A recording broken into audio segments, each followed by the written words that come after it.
Pemirsa, selamat datang di Investa News. Kembali lagi bersama saya Gadias Retnan Dallas yang akan menemani Anda selama beberapa menit ke depan untuk membahas seputar dunia investasi edisi Jumat 30 Desember 2022. Berita pertama pada hari ini, bursa saham dalam negeri tiba-tiba menjadi ramai jelang akhir tahun.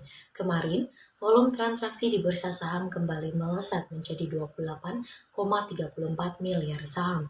Nilai transaksi bahkan melejit menjadi 20,37 triliun rupiah. Tak heran indeks harga saham gabungan kemarin menguat. Indeks saham ditutup naik 0,14%. Analis memprediksi penguatan ini masih akan berlanjut di hari terakhir perdagangan saham pada tahun 2022 ini. Analis Sinarma Sekuritas Mayang Anggita mengatakan, secara teknikal, IHSG nampak berhasil bertahan dan ditutup di atas MA10 dan MA20 di angka 6.830. IHSG berpotensi untuk melanjutkan pergerakan menuju resisten di kisaran 6.953 hingga 6.963. Hitungannya, hari ini IHSG diperkirakan bergerak antara level support 6.830 dan resisten 6.953.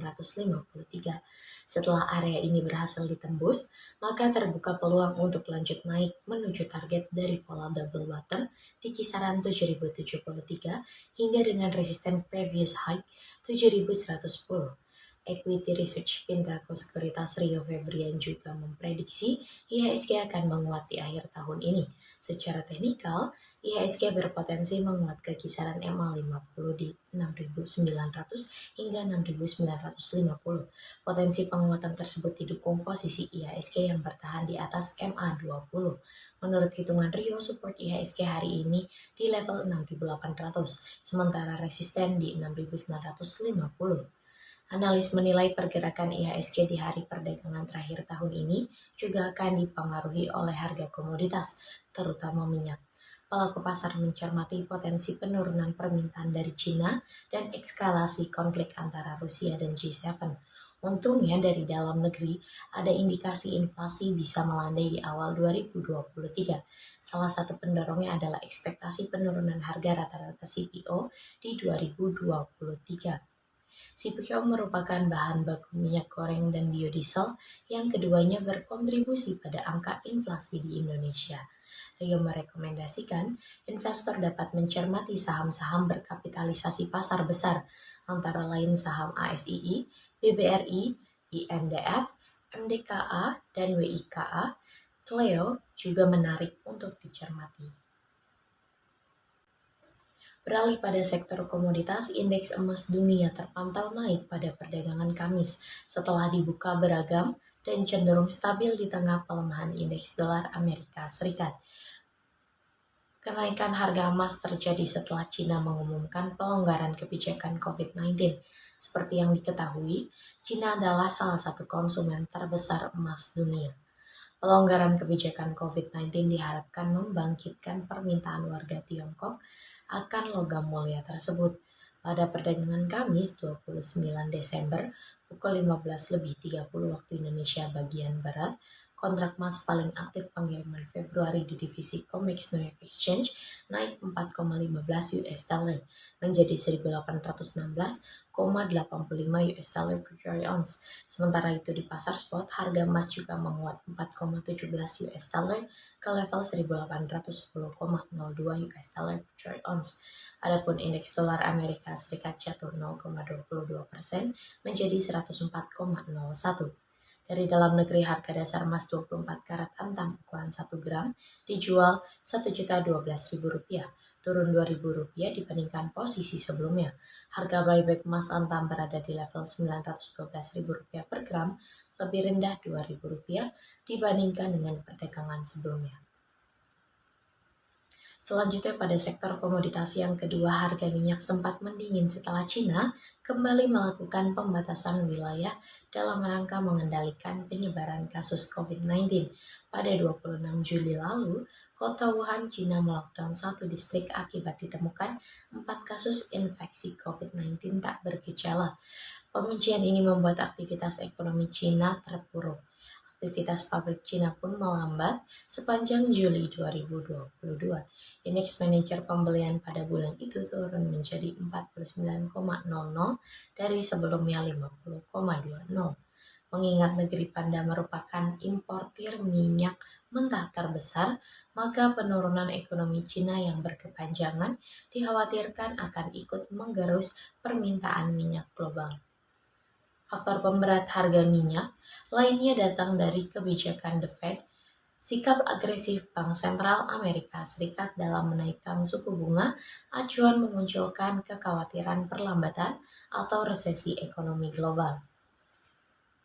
Adapun kebijakan itu diambil untuk mengendalikan angka inflasi. Indeks harga konsumen atau IHK negeri Pemansem bahkan sempat menembus 9,1% pada Juni lalu, level tertinggi dalam 40 tahun terakhir. Dengan harga minyak yang kian terpuruk, OPEC pun mengambil langkah-langkah untuk menahan perlemahan lebih lanjut. Negara-negara produsen utama minyak dunia tersebut akhirnya mencapai kesepakatan untuk memangkas pasokan minyak global 2 juta barel per hari mulai November 2022. Sayangnya, langkah OPEC tersebut belum sempat mampu mendongkrak harga minyak akibat The Fed memberi sinyal tetap akan melanjutkan kenaikan suku bunga. Penguatan dolar Amerika Serikat di tengah kebijakan hawkish The Fed pun turut memberatkan salah satu harga minyak karena membuat komoditas tersebut lebih mahal bagi negara yang tidak menggunakan dolar. Selain untuk mencermati langkah The Fed, menjelang penutupan tahun pasar juga mencermati ketidakpastian soal batasan harga minyak Rusia yang dinilai dapat berdampak kepada pasokan dan juga memicu volatilitas. Berita penutup kita pada pagi hari ini, rupiah kembali ditutup melemah pada Kamis 29 Desember. Rupiah diperkirakan bergerak mendatar pada perdagangan di akhir tahun ini. Analis DCFX Futures Lukman Leong mencermati bahwa pergerakan rupiah kemarin cukup volatil. Mata uang Garuda sempat melemah tajam, kemudian berbalik menguat meski tetap turun. Kondisi ini tidak hanya terjadi di Indonesia, akan tetapi juga dialami oleh mata uang Asia lainnya, seperti Baht Thailand dan juga Peso Filipina. Volatilitas ini dipicu oleh aksi spekulatif, biasanya menggerakkan harga di saat perdagangan tengah sepi. Presiden Komisioner HFX Internasional Berjangka, Sutopo Widodo mengatakan bahwa aktivitas perdagangan telah kehilangan likuiditas di akhir tahun. Karena itu, Sutopo memprediksikan rupiah akan bergerak datar di kisaran 15.600 hingga 15.700 rupiah pada Jumat. Sedangkan Lukman memperkirakan rupiah akan bergerak dengan kisaran 15.600 hingga 15.750 dolar Amerika Serikat pada hari ini. Kamis, kurs rupiah Cisdor melemah 0,18% ke level 15.731 rupiah, sementara kurs spot rupiah ditutup menguat 0,39% menjadi 15.658 rupiah per dolar Amerika Serikat. Berita tersebut sekaligus menjadi berita penutup kita pada perjumpaan kali ini. Saya Gedes Retnandalas pamit undur diri, sampai jumpa.